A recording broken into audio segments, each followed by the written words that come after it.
vivo! E onde você está agora? Você está na aula 2 do intensivão da prática previdenciária. A gente já teve a aula 1. A aula 1 está gravada, vai ficar gravada por poucos dias. Anotem aí, gente. A aula 1, a aula 2, a aula 3 e 4, elas ficarão gravadas, mas apenas até o dia 21 de outubro. Então, quem participa ao vivo, a gente sabe que, né, tem essa interação maior, é muito mais legal, né, ter essa participação ao vivo. Então, a aula ficará gravada. Tem barulho? Que barulho é esse? Não sei que barulho. A aula vai ficar gravada só até dia 21. Então, aproveitem para assistir logo, porque depois acumula, a gente não consegue assistir. Então, assistam logo, assistam ao vivo, que é melhor. A gente fica aqui nessa interação, nesse bate-papo mais gostoso, tá? Então, a aula 1 foi sobre qual assunto? Foi sobre o que você está fazendo de errado na sua petição inicial e no seu requerimento administrativo. Então, a gente falou de pré-questionamento. Tem barulho. Que barulho? Eu não sei que barulho que é esse. Vamos ver se eu mudar pra cá, ó. Melhorou? Me avisem aí se melhorou. Oi, Rê. Me avisem se melhorou o barulho, tá? A gente falou, então, na aula 1, os erros dos processos administrativos. Sabe por que tava o barulho? Porque estava na frente do computador e agora eu tirei. Então tá ótimo, agora tudo certo, vamos continuar. A gente falou sobre os erros da petição inicial e dos requerimentos administrativos. O que a gente pode fazer para o juiz ler o nosso pedido, para o INSS ler o nosso pedido. A gente falou sobre isso. A gente falou sobre fazer uma tabela. A gente falou sobre algumas estratégias que a gente utiliza. Falei também, até dei uma dica de contrato de honorários. E essa dica valeu R$ 1.700. Vocês lembram disso? Escrevam aí quem é que lembra da dica de R$ 1.700. E se tu não assistiu a aula 1, tu vai lá e assiste a aula 1 para saber que dica é essa de R$ 1.700, certo? O que mais? A gente falou de pré-questionamento, a gente falou da prioridade na tramitação dos feitos, na super prioridade, falamos também dos motivos determinantes, né, na teoria dos motivos determinantes. E prepara, pega papel e caneta, prepara que hoje o tema é o meu tema predileto. Por que é meu tema predileto? Porque a gente vai falar de benefício por incapacidade. A gente vai falar como reverter um laudo sem incapacidade do nosso cliente. E esse é meu tema predileto, por quê? Porque os benefícios por incapacidade foram os que eu mais fiz na vida. Então, assim, eu trabalho desde 2008 com direito previdenciário e o que eu mais fiz na vida foi benefício por incapacidade. Então, é meu assunto predileto porque realmente faz parte do meu dia a dia, faz parte, né, da minha vivência diária. Então, deixa eu ver aqui para eu chamar a Isa, pra gente já dar início na nossa aula 2, que é como reverter um benefício sem incapacidade do cliente. Hoje o tema vai tá bom. Olha que vai tá bom. Então, assim, a gente vai hoje falar de casos práticos, tá, gente? A gente vai pegar, ó, a Dai tá falando que é o assunto preferido dela. A gente vai pegar os casos práticos do nosso escritório para a gente conseguir falar aqui para ficar mais dinâmica a aula, tá? Então, eu amo falar sobre benefício por incapacidade e eu poderia ficar horas e horas e horas falando de benefício de incapacidade, Mas a gente só tem 1 hora, né? E hoje a gente vai realmente finalizar a nossa live antes de 1 hora, tá, gente? Para não ficar uma aula muito comprida e a gente nunca vai conseguir esgotar o tema. Até vou deixar já uma prévia aqui, que eu tenho um curso completo que é de perícia médica, tá? Que perícia médica não, né? Perícia médica do INSS. E só que ainda não foi lançado, tá? Mas é um curso completo. Então, assim, eu tenho um curso completo falando disso, só de perícia. Como é que a gente vai, em 1 hora, falar aqui toda a matéria? Não tem como, né? Mas, então, começando, para a gente não ficar se enrolando, já que a gente tem pouco tempo, vamos já começar com a aula, né, Isa? Vamos lá. Então, vamos começar. A gente vai falar sobre casos concretos, né? Casos concretos que a gente fez impugnações nos nossos escritórios e deram super certo, que a gente quer passar tudo para vocês, para sair daqui realmente sabendo impugnar os laudos de forma eficaz. Mas antes disso, antes de falar sobre as impugnações, eu queria falar para vocês sobre como deveria ser as perícias do INSS. E eu digo como deveria ser porque os nossos clientes nos retratam, né? Que a realidade é diferente. Que muitas vezes os peritos do INSS, eu não estou generalizando, mas eles não conversam com o segurado, não analisam toda a documentação e até mesmo eles não analisam, além de não analisar as documentações, não fazem muitas vezes os exames físicos no segurado. Então, a gente sabe que toda incapacidade deve ser correlacionada com a atividade do segurado. Tanto é que o artigo, anotem aí esse artigo, que é muito importante. O artigo 301 da IN 77, a Instrução Normativa do INSS, refere que a gente tem que fazer essa correlação da atividade com a incapacidade. E diz mais, que o próprio perito do INSS, que a perícia do INSS, pode solicitar para a empresa o PPP, para saber a descrição das atividades. E nesse artigo ele fala lá que é possível, né, para a gente analisar o nexo técnico previdenciário, a avaliação do potencial laborativo em relação à reabilitação profissional. Então, geralmente a gente utiliza o PPP na esfera judicial e não na esfera administrativa. Então, a gente pode se adiantar e já pedir para o segurado. Tá travando? Não, é importante a gente falar que normalmente a gente usa o PPP na atividade especial, né? Mas muita gente não se dá conta de usar lá nos benefícios por incapacidade. Isso, também isso. O principal é na atividade especial, né? Mas quando a gente vai levar para a esfera judicial, né, a gente não utiliza, poucos advogados eu acredito que utilizam na esfera administrativa o PPP. Claro que o PPP vai ser para utilizar na descrição das atividades.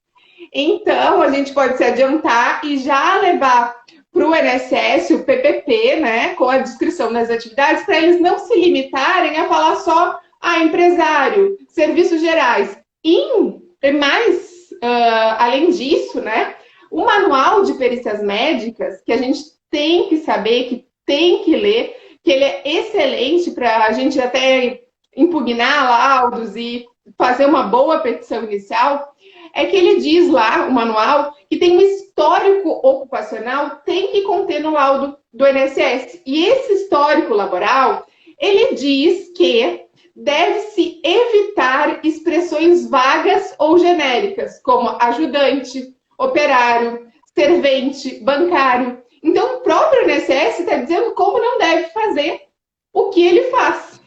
Então, já na nossa inicial, a gente pode impugnar o laudo do INSS referindo o manual da perícia médica do INSS.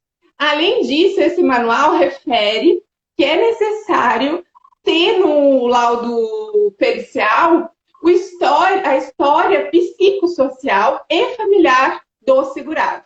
O que é isso?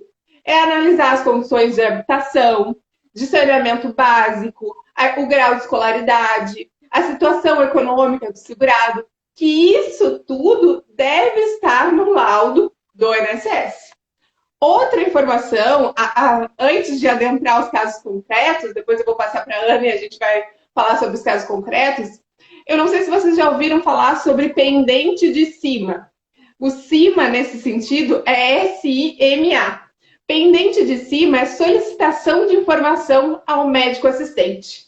O perito do INSS, ele pode solicitar para o segurado, na perícia médica, um documento que não está ali na hora, para complementar a conclusão dele. Isso já aconteceu comigo algumas vezes.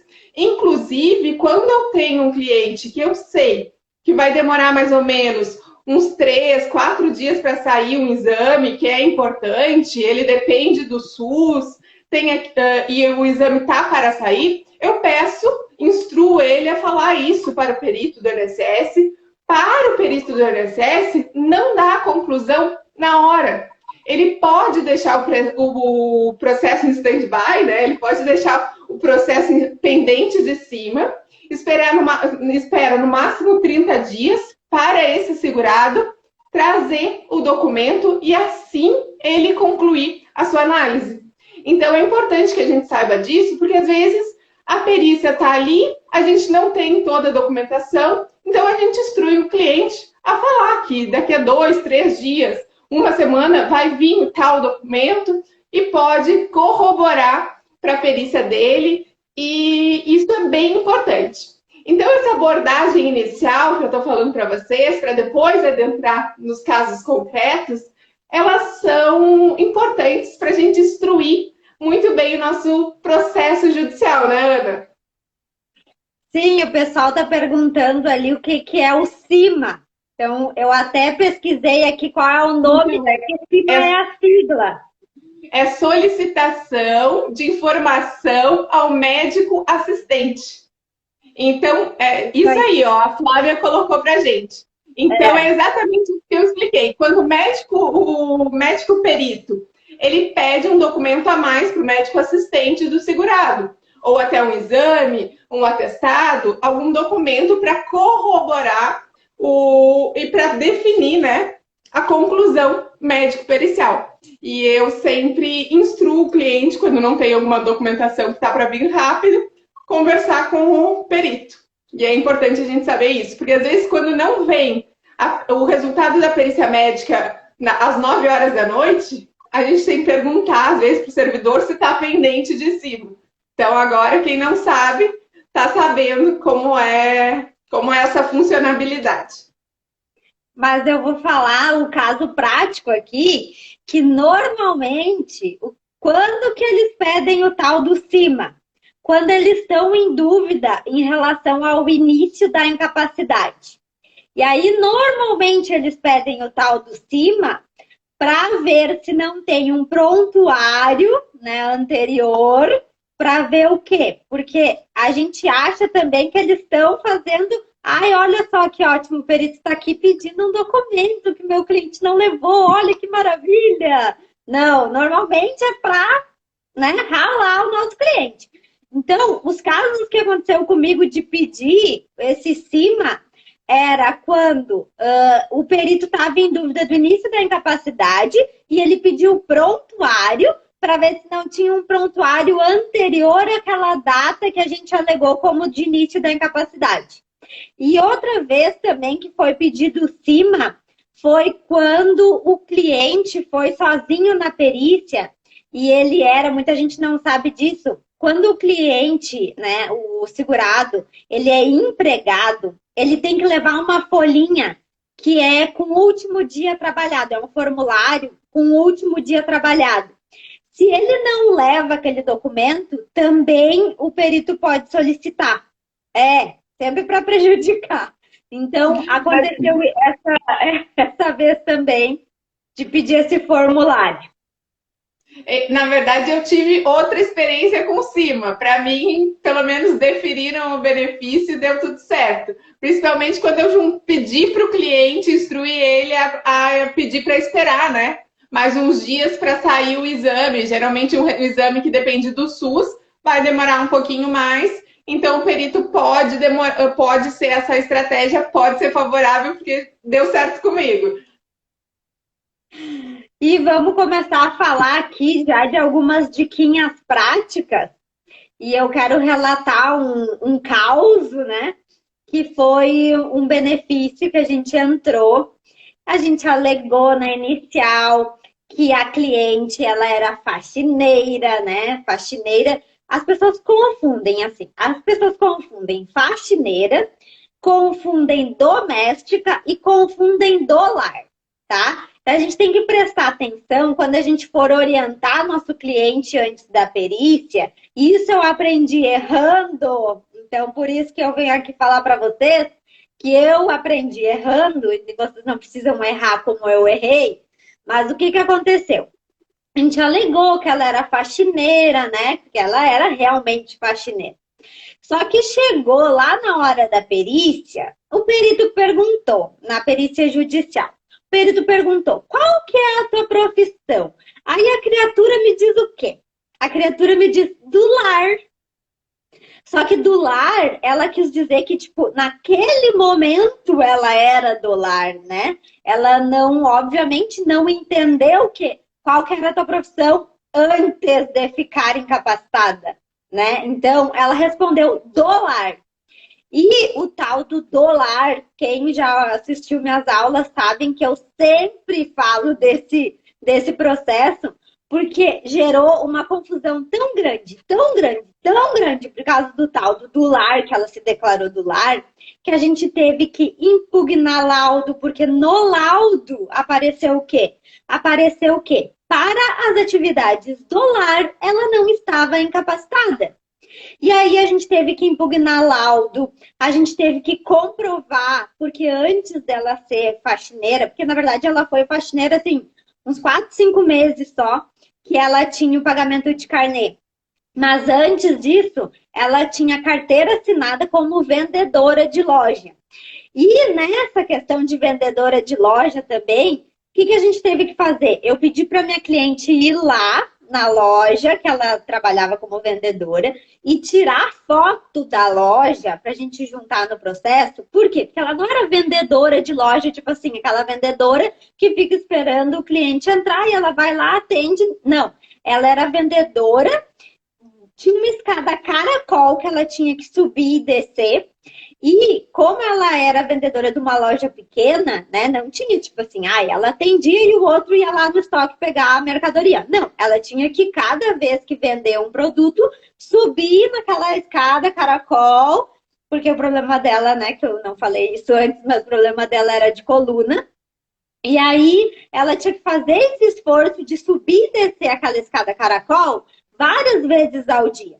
Então, nessa história do lar, a gente teve que fazer várias provas, a gente perdeu o processo, tá? A gente perdeu, porque o juiz entendeu que, para as atividades do lar, como o perito disse, para as atividades do lar, ela não estava incapacitada para o trabalho. Aí a gente fez recurso, e no recurso, porque esse processo ele era da Justiça Estadual, né? Ele era competência delegada. Na Justiça Estadual, o que acontece? Uma coisa maravilhosa, que agora a gente não consegue mais fazer esses artifícios, né? Tipo, aqui eu não consigo mais, porque aqui... A gente vai falar amanhã sobre isso, mas só para dar um start no assunto da competência delegada, né? Como faz menos de 70 quilômetros, a gente não tem mais a competência delegada, tem que entrar na Justiça Federal, que a gente vai falar amanhã. Mas, na época, a gente poderia entrar com processo em outra cidade, né? Então, a gente entrou com esse processo.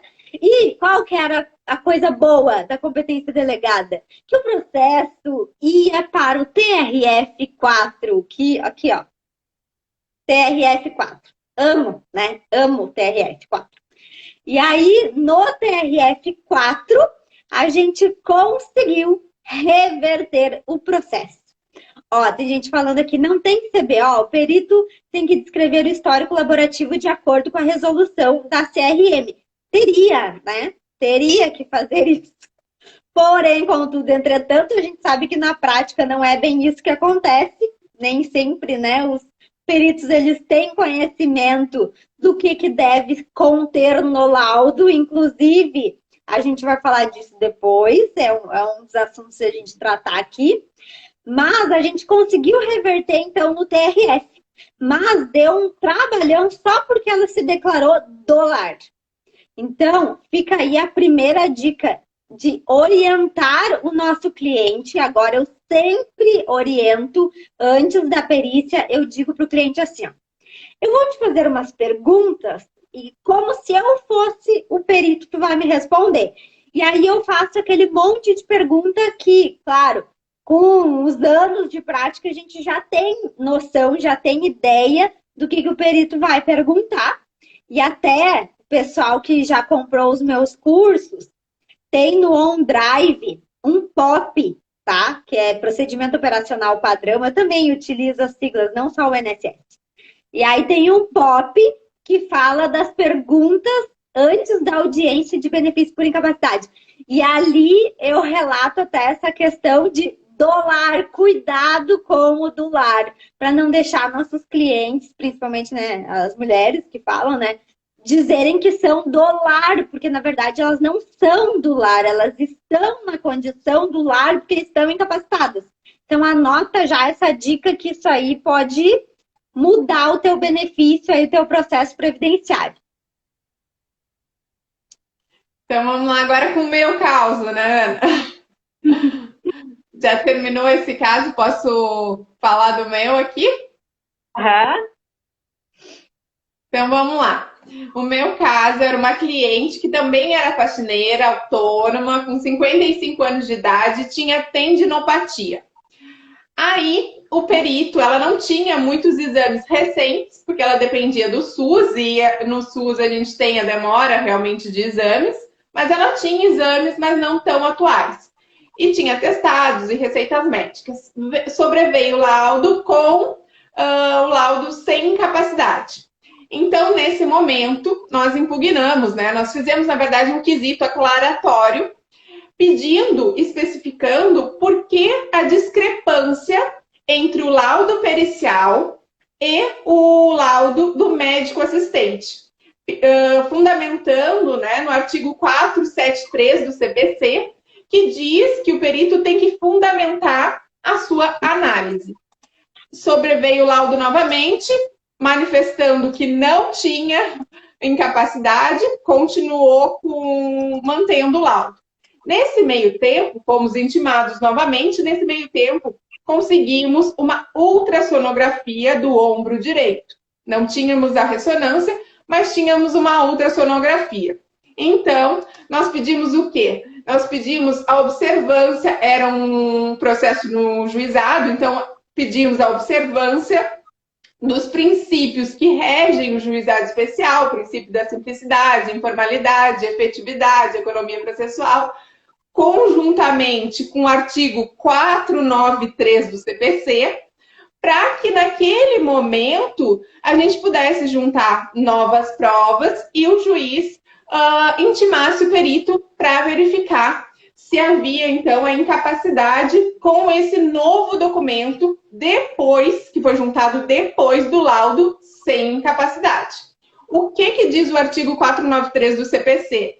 Espero que todo mundo anote esse artigo, a Ana já colocou ali. O artigo 493 do CPC diz que depois da propositura da ação, algum fato constitutivo, modificativo ou extintivo do direito influir no julgamento do mérito, o juiz deve tomá-lo em consideração, seja de ofício, seja requerimento da parte. Então, nós falamos também, nessa impugnação, que a pericianda, né, ela estava há mais de 2 anos esperando uma ressonância magnética pelo SUS.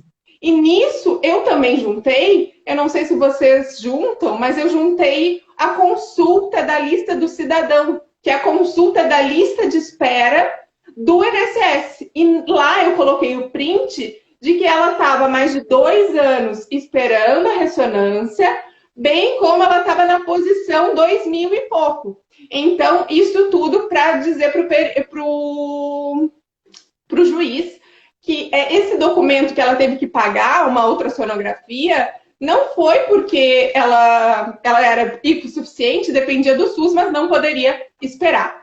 Nisso, o perito foi intimado para se manifestar desse documento. O que o perito falou? O perito, e por incrível que pareça, ele falou assim, é fato novo. A perícia ainda tem que voltar para o INSS. Vocês acreditam numa coisa dessas? Aí a gente impugnou novamente, né? Dizendo lá no artigo 473 do CPC, parágrafo 2º, dizendo que é vedado ao perito ultrapassar os limites da sua designação. Que, na verdade, quem tem que analisar essa questão de provas, né, é o juiz. Aí o juiz deferiu nova perícia com outro médico. Então, teve 3 laudos aqui sem incapacidade com esse mesmo perito, sem querer responder, e a gente conseguiu uma nova perícia nesse mesmo processo. Nesse processo, foi constatada a incapacidade temporária, 8 meses, bem como foi informado que, através dessa ultrassonografia, foi encontrada uma ruptura. Então, na verdade, não era um fato novo, né? A gente também falou que era um agravamento da doença, porque a doença era a mesma, só houve o agravamento. A perita falou que a incapacidade, para voltar à capacidade laboral, né, dependia de cirurgia. Qual foi a nossa fundamentação agora? A nossa fundamentação agora foi no artigo 101 da Lei 8.213, que fala que todo periciando, todas as pessoas em benefício, elas devem fazer tratamento médico, exceto o cirúrgico e a transfusão de sangue, que são facultativos. Então, a gente fundamentou nesse sentido, no artigo 101, que dependia de cirurgia. Pedimos também para somar essa questão levando em consideração as condições pessoais e sociais da segurada, a idade, a escolaridade, e também verificar que ela sempre trabalhou em atividades que exigiam esforço físico, e nessa nós conseguimos aposentar por invalidez. Ou seja, tivemos 3 laudos sem incapacidade, mais um laudo com incapacidade temporária, mas no final o juiz não está adstrito ao laudo médico e conseguimos a aposentadoria por invalidez. Não, e falando sobre isso, tu fez aquela postagem essa semana, foi ontem eu acho, né? Uma postagem no Instagram, ali dos stories, gravando ali a parte do processo e tal. E aí eu repostei e teve uma aluna que colocou assim, nossa, eu nunca consegui reverter nenhum laudo. Eu acho que isso só acontece aí. E aí, para esclarecer, tá, gente? Porque a gente veio aqui falando dos casos que a gente conseguiu, tá? Mas temos que ser muito honestas e dizer que em 99% dos casos a gente não consegue. Eu, pelo menos, né? Então, assim, ó, sendo super sincera, tá? Vai ter, sim, vamos dizer assim, 2% dos processos que a gente vai conseguir reverter. Mas na maioria, a gente não consegue reverter. Aqui, né, na minha cidade, na Justiça Federal, é quase impossível. Então, o que acontecia antes? A gente entrava com o processo. Obviamente, gente, que para a gente conseguir reverter o laudo pericial, a gente tem que começar com uma ótima petição inicial, tá? Então, tudo começa da petição inicial, tudo começa na descrição da atividade, como eu falei lá no início, que a gente tem que descrever a atividade. A Isa comentou a respeito disso, né? Juntar o PPP para informar qual é a atividade da pessoa. Então, tudo começa na petição inicial. Mas, como que funciona aqui na minha cidade? Na Justiça Federal, no início, né? Porque a Justiça Federal aqui da minha cidade, ela não é assim tão antiga, ela é recente, assim, deve ter... Recente, né? Em partes, mas deve ter, assim... Deve ter começado em 2012, por aí. E antes a gente entrava tudo com os processos na capital. A gente tinha que entrar com os processos em Porto Alegre. Depois abriu a justiça aqui e a gente era intimado dos laudos, tá?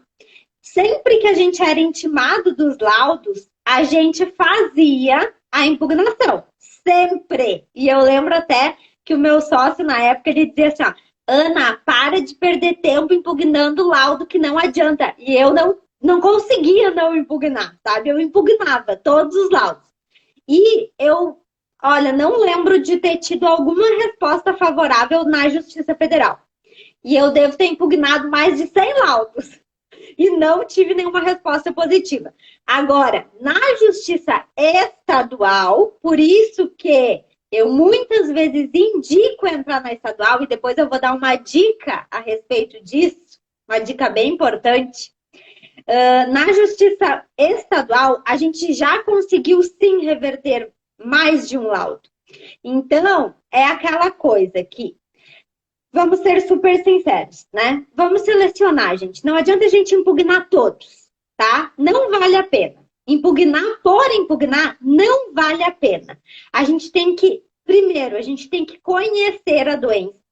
A gente, hoje em dia, por mais que a gente seja da área do direito, a gente tem que obrigatoriamente conhecer a doença, a gente tem que conhecer a atividade do nosso cliente. Então, não vai se resumir ao direito em si, a gente tem que ter um conhecimento extra. Eu amo e super indico aqui as palestras do... Como é que é o nome dele? Eu anotei aqui. É Optis Neto, mas deixa eu ver qual que é o nome completo dele para vocês procurar no YouTube, que tem várias palestras. João Batista Optis Neto. Quem é João Batista Optis Neto? Ele é um médico que ele é formado em direito, olha só. Então, ele dá muitas dicas, principalmente relacionado à perícia médica, à incapacidade, porque ele é médico e, né, estudante não, mas é bacharel em direito. Então, indico todas as lives dele, indico todos os vídeos dele, que é algo realmente esclarecedor. Ele dá dicas assim que tu fica assim, ó, meu Deus, eu nunca imaginei isso, né? E ele fala muito a respeito dessa conexão da incapacidade com a doença e a profissão, né? Então, assim, ó, o que ele refere? Ele até deu esse exemplo. Eu tenho epilepsia. Eu não vou mais dar o exemplo de mim, né? Porque vai que pega, né? A pessoa tem, porque eu não tenho. A pessoa tem epilepsia.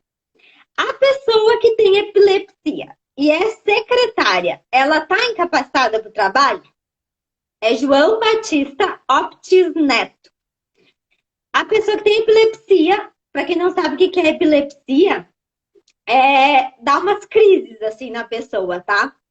Então, assim, a pessoa tem epilepsia e ela é secretária. A princípio, claro, depende do grau, né, da epilepsia.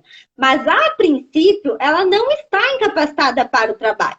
Agora, a pessoa tem epilepsia, que é, né, que dá uma crise, assim, tipo de convulsão. E ela é motorista de caminhão. Ela tá ou não incapacitada para o trabalho? Sim. Por quê? Porque ela pode ter uma epilepsia, ela pode ter uma convulsão durante a trajetória dela de trabalho e isso ocasionar tanto um acidente para ela como para outras pessoas. Se ela está dirigindo o caminhão e tem uma crise convulsiva e perde controle do caminhão, ela pode bater, pode morrer e pode matar pessoas. Então, a gente sempre tem que fazer essa análise, tá? Sempre fazer essa análise conjunta da doença com a atividade e, obviamente, a idade da pessoa, as condições pessoais.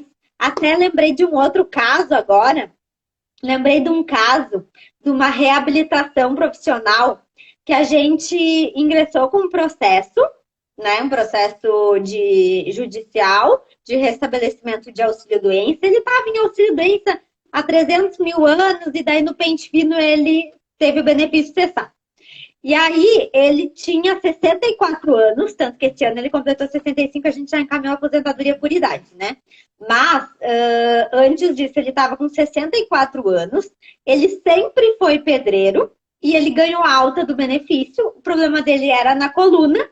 E o que o laudo referiu? Que ele poderia ser reabilitado em uma outra função.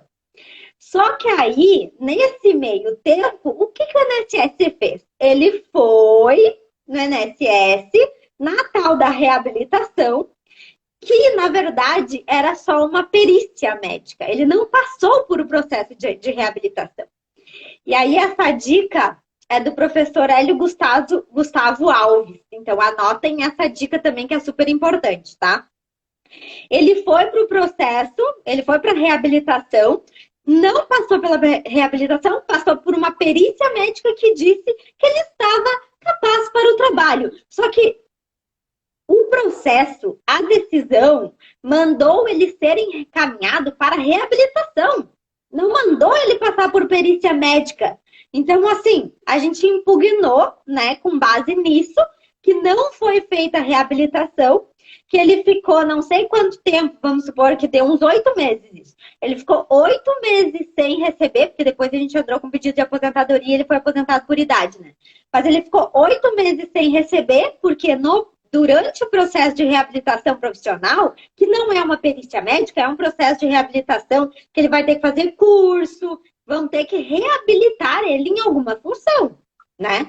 Ele não passou por esse processo e ele não ficou recebendo benefício, porque durante o processo de reabilitação, a lei é clara, não lembro, olha, doutor Hélio Gustavo Alves, só porque eu falei nele, viu? E aí eu usei a dica do doutor Hélio e me referi que ele não passou pelo processo de reabilitação, então ele deveria ser aposentado por invalidez. E agora a gente está aguardando o julgamento final aí desse processo, mas usando a dica do professor Hélio, eu pedi aposentadoria por invalidez, porque se ele não pode ser reabilitado, ele tem que ser aposentado por invalidez. Então, diquíssima importante aí, com a ilustre presença do nosso professor Hélio. Então, vamos passar para um outro caso concreto. Vamos ver, a Ana deu um balde de água fria para quem quer impugnar a laudo e reverter. Mas eu ainda acho que a gente consegue, sim, com vários fundamentos, né? A gente tem que saber os fundamentos para poder impugnar, senão realmente não adianta. Outro caso concreto que eu quero avisar, contar para vocês, é um laudo que veio agora, faz poucos dias, que a perícia falou: considero sem incapacidade laboral, pois a autora está trabalhando. Esse foi o fundamento dela. Ocorre que o fato da autora estar trabalhando para sua subsistência, por provimento das suas necessidades básicas, chama-se isso de sobreesforço.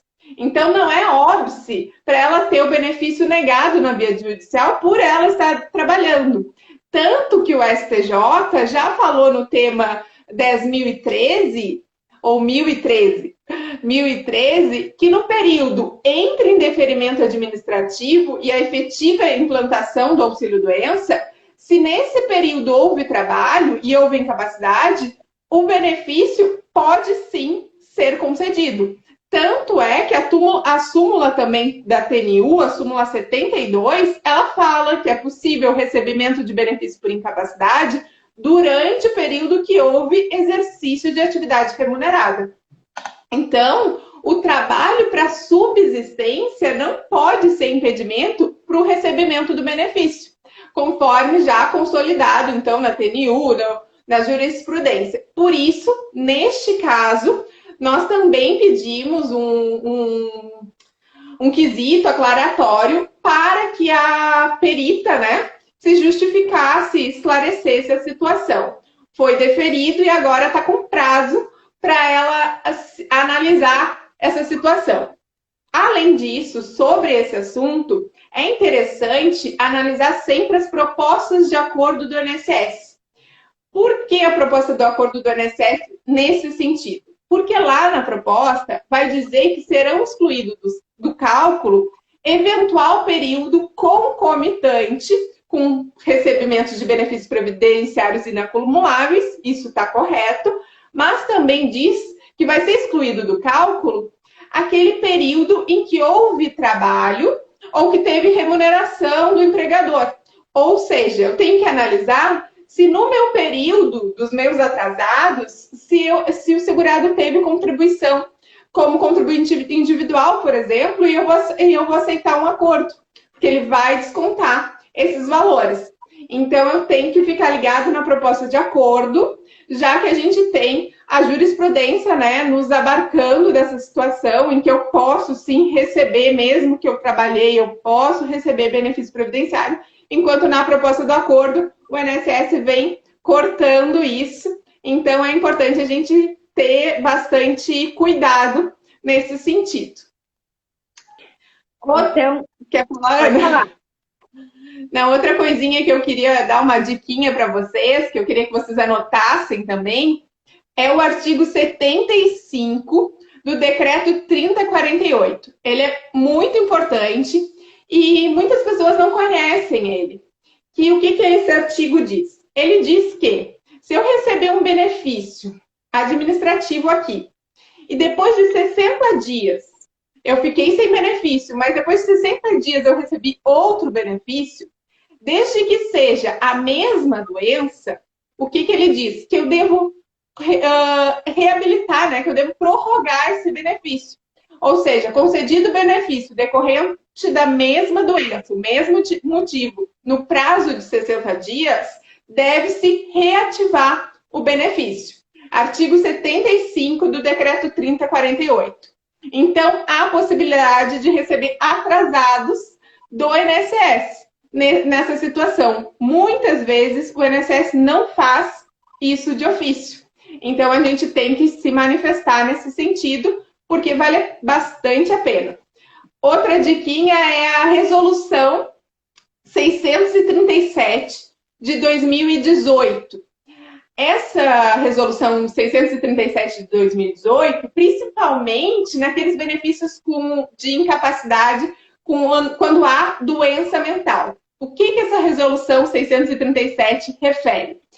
Ela refere que o perito ele tem que analisar o risco do segurado, né, o risco para si, o risco de terceiros, ou ainda o agravamento da patologia se ele voltar a trabalhar. Então, essa resolução, eu acho ela importante, por quê? Porque às vezes o perito do INSS a gente vê que não faz essa análise.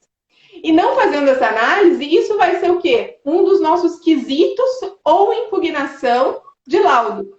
Então, quando tem doenças mentais, principalmente, quando a pessoa eu tive um caso, um vigilante que tinha esquizofrenia, esse foi um dos argumentos principais para a gente conseguir a aposentadoria por invalidez, porque a gente tem, sim, o risco, não só a si, mas o risco a terceiros. Então, essa resolução vai lá e ainda confirma, né, que deve ser levado em consideração essa situação. E fazendo um gancho nesse assunto aí, eu também lembrei do outro caso, que a gente conseguiu reverter o laudo, que foi algo assim que eu ainda falei para a cliente, eu disse, olha, vai ser uma tentativa, mas vai ser bem provável que a gente não vai conseguir. E aí a gente conseguiu com base no quê? Com base no agravamento da doença, tá? Então prestem atenção agora na história aqui, que esse é outro argumento para vocês utilizar quando o laudo for desfavorável, tá? O que aconteceu no caso concreto? A cliente entrou com o processo com um advogado que não era especialista. E a gente tem que ter muito cuidado com o quê? Com benefício por incapacidade. Por quê? Porque todo mundo faz benefício por incapacidade. Todos os advogados fazem benefício por incapacidade, né? O advogado que não é especialista, ele provavelmente não vai pegar uma aposentadoria com especial, não vai pegar uma aposentadoria com rural, que é mais complicada, mas benefício por incapacidade ele vai pegar porque ele acha que ele, é facinho aí, vou fazer. E o que aconteceu no caso dele? Ele entrou com um processo na Justiça Federal e juntou todos os documentos. E aí, quando a gente fala de benefício por incapacidade, é importante a gente saber que a gente não deve ser um juntador de papéis, né? A gente tem que ser um advogado previdenciarista e não um juntador de papéis.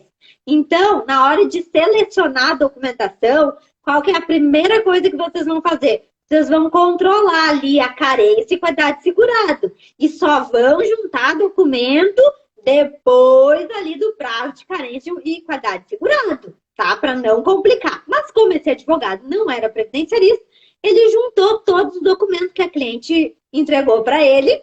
E aí a sentença foi o quê? Foi improcedente porque a incapacidade era anterior à contribuição, tá?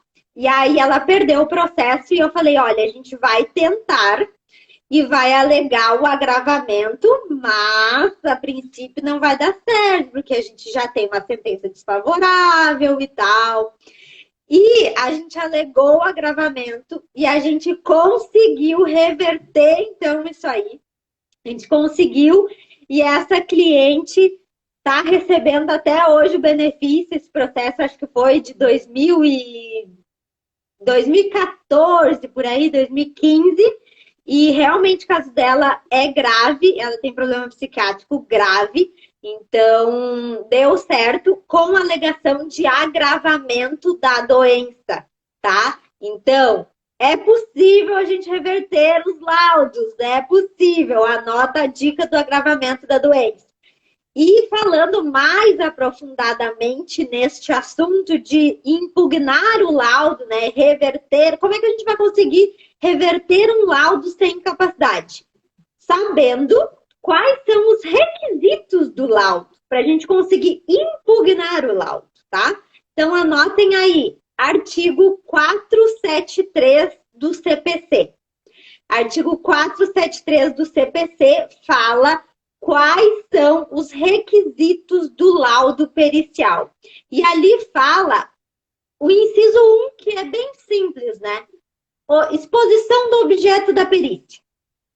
Parece simples, mas pode não ser, tá? Então, vamos supor que a gente entra com um pedido de conversão de auxílio-doença e aposentadoria por invalidez. Hoje, claro, a gente tem que ter cuidado nesse pedido, porque a aposentadoria por invalidez pode ser inferior ao valor do auxílio-doença. Mas, antes não era, então a gente não tinha esse problema. E tem essa questão da exposição do objeto da perícia, tá?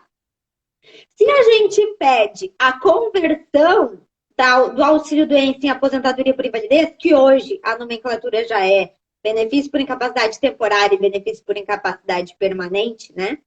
A gente tem como objeto da perícia saber se nosso cliente está incapacitado para toda e qualquer atividade. E não saber se ele está incapacitado. Então, a gente tem que ter cuidado quando a gente vai fazer os quesitos e também na hora de impugnar o laudo, principalmente em relação a isso. E se o perito vai lá e diz assim, não, mas a criatura não está incapacitada para o trabalho, o que vocês vão alegar? Mas isso não é objeto da perícia. O objeto da perícia é saber se ela está incapacitada de forma permanente ou temporária, e não saber se ela está incapacitada. Então, o objeto da perícia parece ser uma coisa simples, mas se a gente não determina qual que é, né, esse objeto e a gente não faz os quesitos corretos, a gente pode ter o prejuízo no processo do cliente, tá? Então, muito importante. O que diz o inciso 2? Análise técnica ou científica realizada pelo perito. E a gente tem que saber que a perícia, ela não é uma opinião pessoal, ela não é um parecer, ela tem que ter base científica. Ou seja, se um perito analisar aquela pessoa e o outro perito analisar aquela pessoa, os dois deveriam, com base científica, ter a mesma opinião sobre o caso. né? Que a gente não fala opinião, mas a mesma conclusão sobre o caso. Então, quando o perito não tem essa base científica e técnica, por isso que a gente tem que exigir que o laudo contenha análise técnica e científica, ele está simplesmente emitindo uma opinião pessoal. E isso não é perícia, tá? O que diz o inciso 3? Diz indicação de método utilizado, esclarecendo e demonstrando ser predominantemente aceito pelos especialistas da área do conhecimento da qual se originou.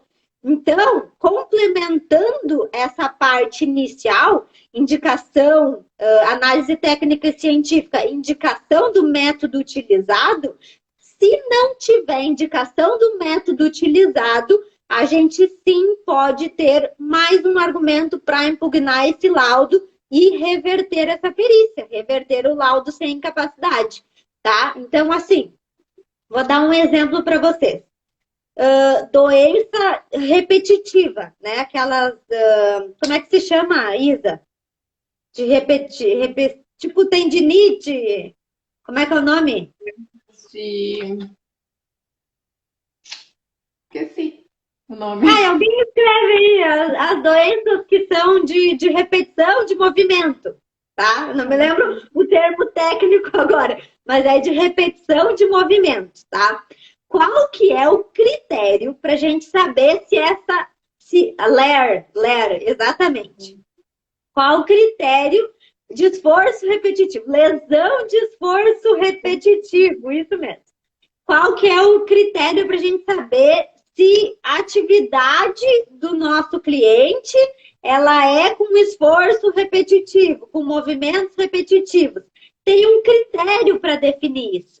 Tem um critério, não é? Eu acho que aquela doença ela é de esforço repetitivo. Não. Se a pessoa executa o movimento em menos de 30 segundos, aquele movimento pode causar um esforço repetitivo. Ou, se a pessoa executa aquele movimento repetitivo durante mais de 50% do período da jornada, aquela profissão, ela pode gerar um esforço repetitivo. E isso é técnico, isso é científico.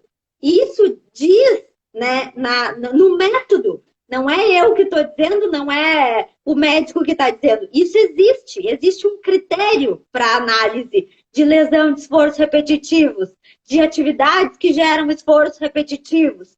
Então, tudo isso tem que constar no laudo. Não está no laudo, a gente tem como impugnar. É objeto de impugnação, tá? Então, a gente tem que saber o artigo 473 para a gente saber tudo que diz ali, para a gente conseguir, né? Se não tiver algum dos requisitos, a gente impugnar. O que diz o inciso 4º? Resposta conclusiva a todos os quesitos apresentados pelo juiz, pelas partes e pelo MP.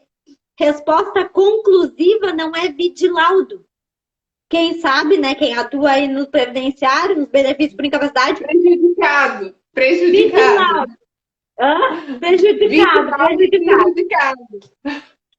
Exatamente. Ou vide laudo ou prejudicado. Não pode, gente, isso é motivo de impugnação de laudo. Tem que ter resposta conclusiva a todos os quesitos. Então, começa a vir de laudo e prejudicado, motivo já da gente impugnar esse laudo, tá? Então, esse artigo 473, ele é fundamental para a gente conseguir impugnar os nossos laudos periciais. Depois tem ali o parágrafo 1º, 2º, 3º, para vocês lerem depois, vocês vão ficar de tema de casa, tá? E o artigo 477 também do CPC, para vocês lerem como tema de casa. O perito protocolará o laudo em juízo no prazo fixado, as partes serão intimadas querendo manifestar sobre o laudo. E aí, nesse 477, a gente tem a possibilidade, né, de as partes serem intimadas para manifestar sobre o laudo. Aqui na minha cidade, a gente não é intimado. Então, a gente claro, né? O que eu faço? Eu alego cerceamento de defesa. Alego, mas até agora eu não consegui levar nenhum, né? Mas eu alego. Daqui a pouco vai dar 1 hora. Só para te. Desculpa te cortar aí, mas só para a gente. 55, eu tô com. Tá 54 com 55. Tô controlando aqui. Porque se tu clicar em cima do ao vivo, tu não, né? Porque a live é minha. Quando a gente faz a live, a gente clica em cima do ao vivo e aparece o reloginho. Eu quero falar mais um caso depois, rapidinho. Tá, então só para concluir, os quesitos aclaratórios, né, que a Isa comentou ali, eles estão no artigo, porque a gente tem 3 tipos de quesitos, tá? É no 477. É 477. Parágrafo 2º. Então, anotem aí 477, parágrafo 2º. Fala aí que eu depois só tenho que também falar um detalhe. Então, sobre um caso, né, em que houve a cessação da aposentadoria por invalidez em 2018, a segurada passou a receber a mensalidade de recuperação de 18 meses, porque ela já tinha mais de 5 anos em benefício. No laudo, a gente ingressou com pedido de restabelecimento de aposentadoria desde 2018. E aí, no laudo pericial, o que veio? Veio que a incapacidade dela era temporária. Mas a data do início da incapacidade coincidiu com a data da DCB administrativa, que é a data da cessação do benefício. Então, eu vou perguntar para vocês, o que vocês acham? Quem puder me responder rapidinho aí. O que vai acontecer agora? Vai ser restabelecida a aposentadoria ou vai ser concedido um benefício por incapacidade temporária? Alguém sabe? Vamos ver quem é que vai ganhar um prêmio. Acho que ninguém respondeu ainda, né? Então, como falta pouco, eu vou responder. Então, nesse caso, eu já tive processos nesse sentido, em que eu tive sentença, em que eu restabeleci o benefício por incapacidade temporária. Eu embarguei e consegui o restabelecimento da aposentadoria, mesmo com incapacidade temporária. Por quê? Só nesse sentido, né? Enquanto é a cessação de aposentadoria por invalidez, quando é mais de 5 anos. Por que acontece isso? Por causa do artigo 47 da Lei 8.213. O artigo 47 da Lei 8.213, ele fala: verificada a recuperação da capacidade do trabalho, será do aposentado por invalidez, será observado as situações. Então, como a pessoa tinha uma incapacidade, embora temporária, ela não tinha recuperado a capacidade. E a capacidade não era parcial, era capacidade temporária. Então, o INSS tem que restabelecer a aposentadoria dela, embora foi fixado 4 meses, ele tem que restabelecer a aposentadoria, ficar 4 meses em benefício e ele pode depois pedir a perícia administrativa. Neste nosso caso, a gente foi para a esfera administrativa e lá aposentou novamente com os documentos os documentos administrativos, os documentos médicos, a gente conseguiu aposentar. Então, é importante a leitura da lei, do artigo 47 da Lei 8.213, porque vocês vão vir com muitos, eu acredito, né? Com muitas perícias e benefícios indeferidos, benefícios cortados, né? Aposentadorias cortadas. E sabendo esse artigo da lei, a gente consegue, sim, restabelecer uma aposentadoria, mesmo que a incapacidade seja temporária. Então, vou deixar aqui os recados finais, que são o quê? Primeiro, vamos fazer o print. Vamos fazer o print. Tira os comentários aí. Ah, tirar os comentários, tá. Porque depois eu vou deixar os recados finais.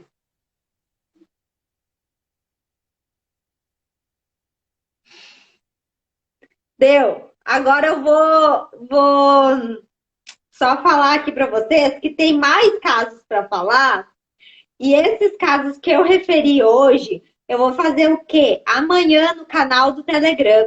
eu vou fazer um vídeo gravando a minha tela, gravando as partes, os trechos ali das decisões que eu comentei aqui com vocês, para ficar mais claro, né? Nas nossas aulas a gente consegue fazer compartilhamento de tela, mas aqui na live a gente não consegue, então eu não consigo mostrar para vocês as decisões, mas a gente vai fazer no Telegram, então, lá no canal do Telegram.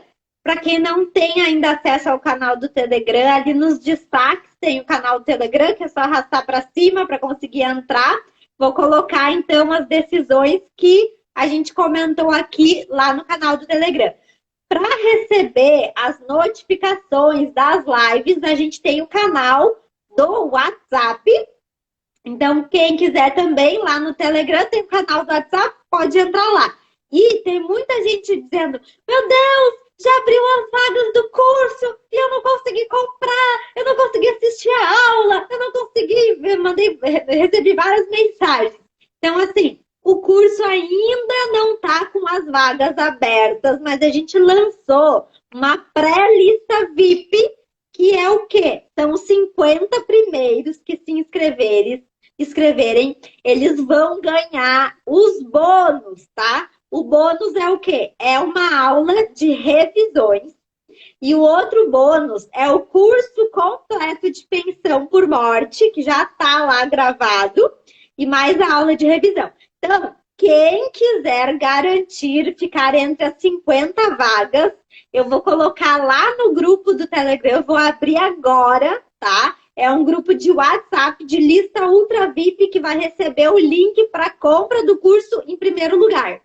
Então, quem tiver nessa lista vai receber o link antes, vai conseguir comprar o curso antes e vai garantir os 2 bônus, que é revisões, tá? As revisões e mais o curso completo de pensão por morte. Então, entrem lá no Telegram, já para garantir que vão se inscrever. Quando fechar 50 no grupo do WhatsApp, eu fecho o grupo do WhatsApp, tá? Pra gente já garantir que... live, né, Ana? Só para lembrar o pessoal aqui, amanhã tem uma live imperdível que é sobre os juizados especiais. Então, várias dicas para trabalhar bem nos juizados especiais. Então, eu acho que às 8h30, né? Estamos aqui de novo, pontualmente, com a programação, para passar conteúdo e passar tudo que a gente sabe realmente. Claro que não dá para passar tudo numa live, por isso que temos o curso depois para aprofundar mais. O nosso curso é totalmente de prática, né? A gente começa do requerimento administrativo até o recurso especial, até o recurso extraordinário. Então, a gente vai ensinar todo o passo a passo do processo administrativo mesmo. E uma coisa que a gente não falou, que não deu tempo, então vai ficar como matéria do curso, é falar sobre a sustentação oral administrativa.